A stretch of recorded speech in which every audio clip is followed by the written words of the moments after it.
Kind of backlogging some videos, and I'm gonna edit them all and then try to post them like week, trying to get, so like I want to do like a weekly thing. I just want to do it for fun and kind of document what I'm doing, and so I can go back and look at it and that kind of stuff. So that'll be fun. Right now I'll walk around a little bit what I'm doing.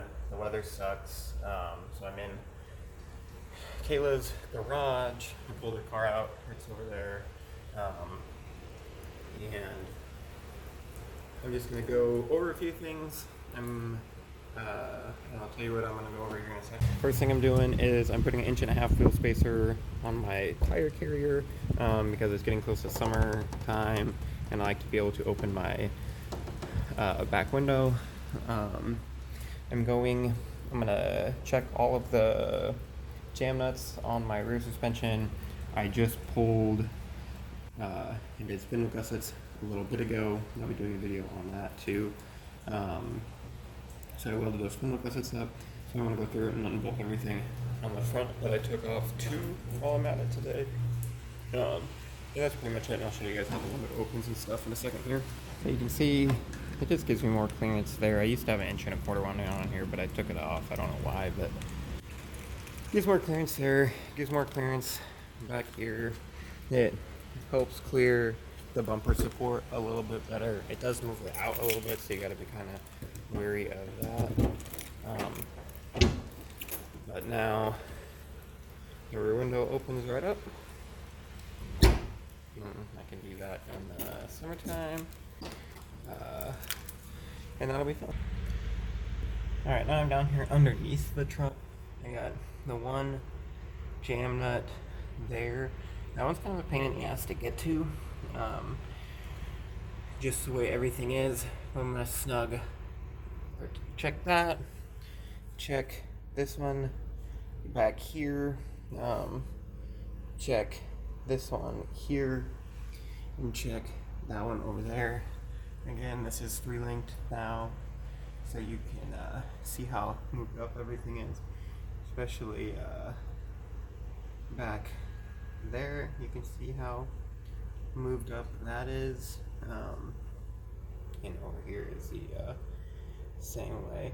One benefit of having rock lights is it when you're doing this stuff, you just flip them on and it's a little bit easier to snug everything up that way.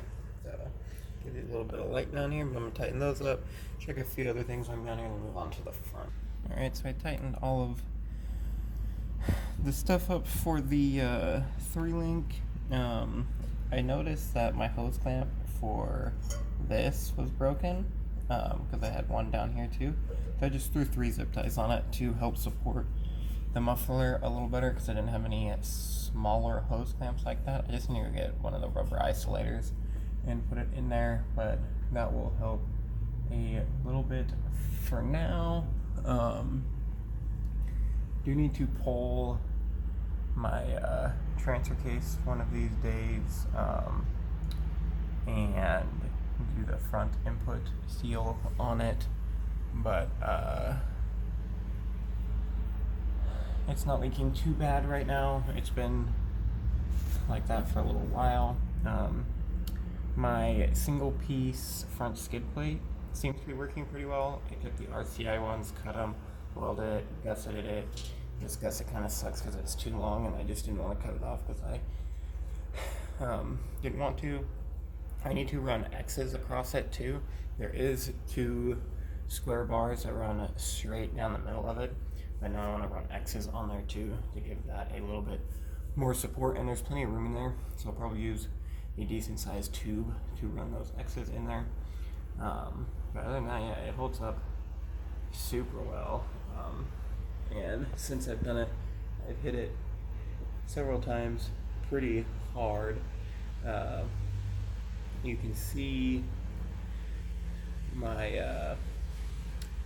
you can't really see it very well on that side, but you can kind of see it on that side, the spindle gusset, and then the new brake line mounts to kind of help that out a little bit. You can see the poly performance stuff. So I'm just going to go up to the front, the 2 lower spindle bolts, check those, check the lower uniball bolts, check the upper uniball bolts, and then I'm going to check the brake caliper bolts and make sure all of that shit is nice and tight. And then it should be good to go. I need to replace both lower uniballs. They're starting to get a little bit loose. So I'll replace those here pretty soon. So you can see the spindle gusset, and then you can see wheel speed sensor. I got rid of all the brackets on this and just zip tied the wheel speed sensor with the tube over it, zip tied it to the upper control arm. So all that's like super clean. Made a new hardline bracket, zip tied that. That just makes changing CVs and everything, if you have to on the trail, significantly easier to do that. And then you can see the Tundra tie rod with the Tundra boots is still working well. I just tightened up those guys right there. And then I need to do a toe set here. Since I've been asked before, because people have seen this, this is not my toolbox setup.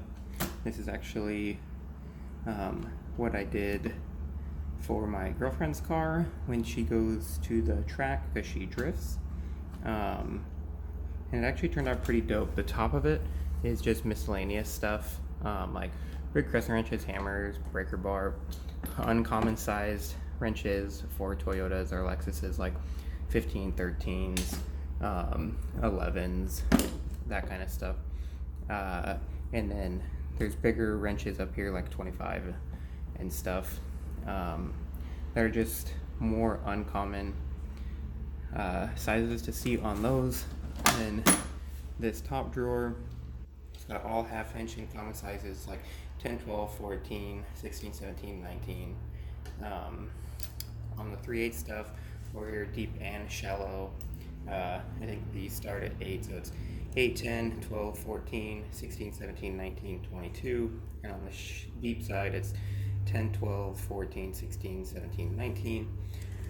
Extensions, a couple adapters, uncommon size sockets in half and 3/8, and then uncommon size in the shallow 3/8, more adapters.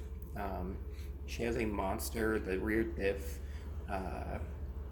mounts, or the only diff, but the rear diff mounts.